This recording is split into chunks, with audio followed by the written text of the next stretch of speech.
Guys, good morning. তো আজকে হচ্ছে দ্বিতীয় দিন এখানে অনিতাদের বাড়িতে। তো আজকে আমরা যাচ্ছি মন্দিরে পুজো দিতে। তো তোমরা যেমনটা দেখলে কাল রাতে হচ্ছে মন্দিরে গেছিলাম, তো পুজো দিতে পারিনি যেহেতু, আর দর্শনও করতে পারিনি যেহেতু মন্দির বন্ধ হয়ে গেছিলো। তো আজকে হচ্ছে আমরা মন্দির যাচ্ছি পুজো দিতে। আমি ও অনিতা তিনজন যাচ্ছি, টোটোতে করে যাব। তো চলো মন্দিরে গিয়ে দেখা হচ্ছে। একটা মার্কেট বসে গেছে মন্দিরের বাইরে।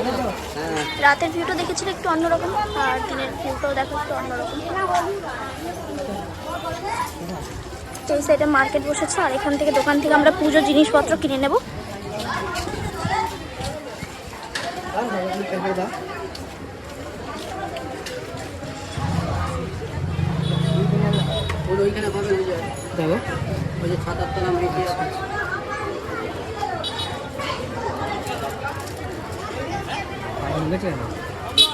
ডালা নিয়ে নিয়েছি, তো দেখতেই পাচ্ছ।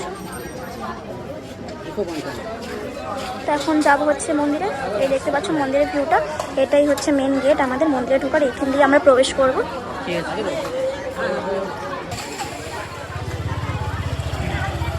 ফুল নিতে হবে এখান থেকে। একটা জবা ফুলের মালা দিয়ে দাও, দুটো। হ্যাঁ, দুটো মালা।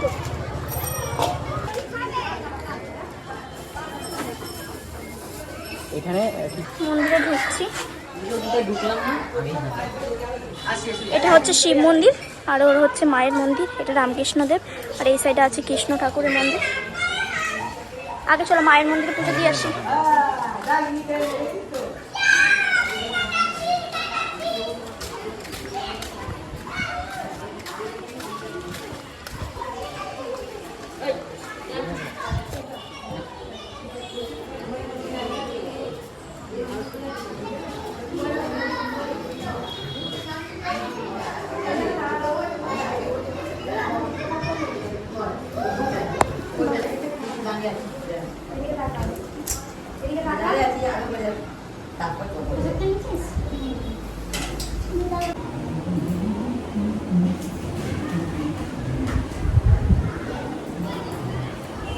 এখানে আমরা পুজো দেব।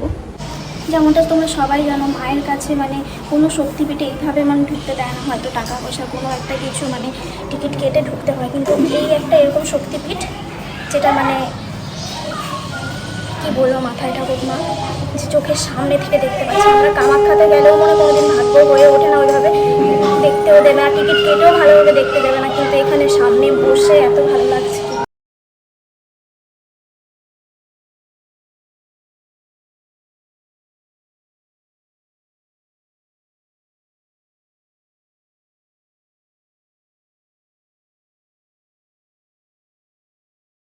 পারলে কত সুন্দরভাবে মন্দিরে আমরা পুজোটা দিলাম। তো এটাও হচ্ছে শক্তিপাঠের মা সতী শক্তিপাঠের একটা পাঠ। অনেকে হয়তো জানে না, মানে সব জায়গায় যেমনটা তোমাদের বললাম এত ভালোভাবে কোথাও পূজা দেওয়া যায় না। এই জায়গাটা যত সুন্দরভাবে মানে বসে সামনে মায়ের মূর্তির কাছে যতক্ষণ ইচ্ছে তুমি বসে পুজো দিতে পারবে। মা মেলাই চণ্ডী এটাও একটা শক্তিপীঠ। তো এটা হচ্ছে আমতা হাওড়া ডিস্ট্রিক্টে অবস্থিত। তো তোমরা যদি আসতে চাও তোমরাও আসতে পারো। আর পুরো মন্দিরটা তোমাদের এখন ঘুরে দেখাবো যে কত সুন্দর একটা পরিবেশ।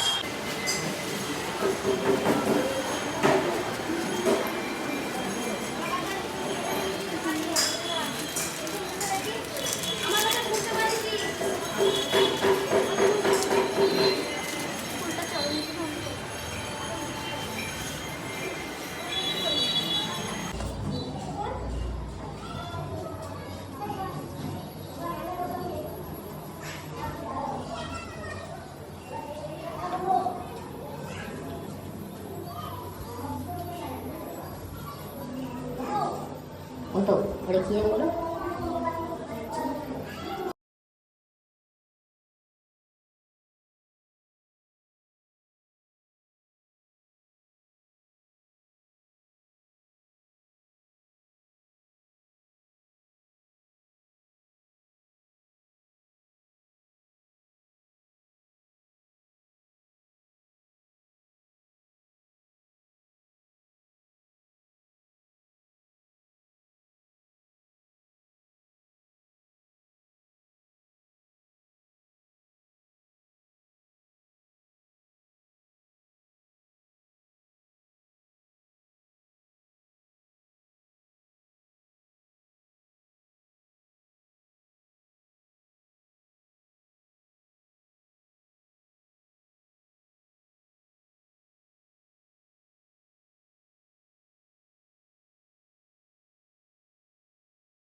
একটা রামকৃষ্ণ ঠাকুরও আছে, রামকৃষ্ণর আশ্রম বলতে পারো। দেখতে পাচ্ছ ভেতরে মা শারদা, স্বামী বিবেকানন্দ, স্বামী রামকৃষ্ণদেব সবাই আছে। আর ওপরের ছবিগুলি দেখতে পাচ্ছ যত শিষ্য আছে, যেমন স্বামী যোগানন্দ, স্বামী ভণ্ডানন্দ, সবার ছবি আছে।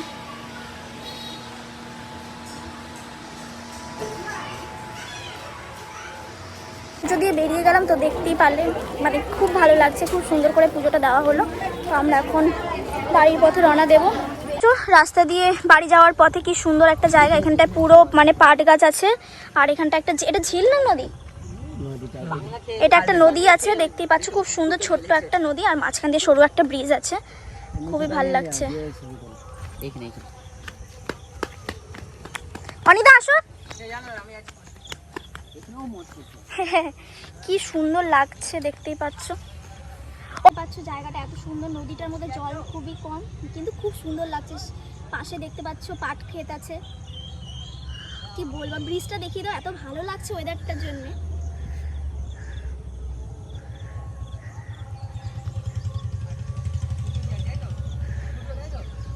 আর হ্যাঁ guys, so guys next time যখন আবার আসবো তো নিশ্চয়ই, কারণ অনিদার বিয়েতে তো আসতেই হবে। তো তখন যদি আসি, আর এখন তো আর আসা হবে না, তো এই নদীতে একবার নিশ্চয়ই স্নান করবো, কারণ নদীতে স্নান করার এক্সপিরিয়েন্স নেই তেমনটা কিছু। তো একবার এখানে স্নান করবো। থেকে দেখতে পাচ্ছ ভিউটা কত সুন্দর। আর হ্যাঁ, সো আকাশকে আমি ভিডিওটা ডেডিকেট করছি, তো বলে দাও। ওই তো বিয়ের সময়, আমাদের অনিদার বিয়ের সময় মানে আকাশে সব জিনিস থাকবে, মানে ফটোগ্রাফি ওই করবে, প্রি ওয়েডিং শ্যুট আমরা দার্জিলিংয়ে গিয়ে করবো। একদম। তারপরে অ্যাজ আ ফটোগ্রাফার নয়, বাট অ্যাজ আ ফ্রেন্ড হিসাবে আসবে, ফটোগ্রাফি করবে, মজা হবে। আর মজা করবো। হ্যাঁ, এনজয় হবে, যে হোক না হোক আকাশ, একদম। এনজয় এখানে এসে হবে। এই যে আমি তোমার চিনি না, তাও আমার নাম নিয়ে বলছি আকাশ, তুমি আসবে আমার বিয়েতে। এখন বিয়ে ঠিক হয়নি। তো দেখতেই পারলি আকাশ, তো সবাই যেরকমটা বলছে তোকে আসতেই হবে। তো ভিডিওটা তোকে আমি সেন্ড করে দেবো পার্সোনালি ভাবে, আর খুব মজা হবে তুই আসলে যেহেতু। গাইস দেখতে পাচ্ছ আমি যে বসে আছি, পিছনের ঘরটা পুরো মাটির ঘর, খুব সুন্দর, মানে বোঝাই যাচ্ছে না মাটি এত সুন্দর। কি বললে? কি করছি? ভিডিও করছি। তুমি টাটা দিয়ে দাও তো এখানে, টাটা টাটা। তো দেখতে পেলে কি সুইট বাচ্চাটা।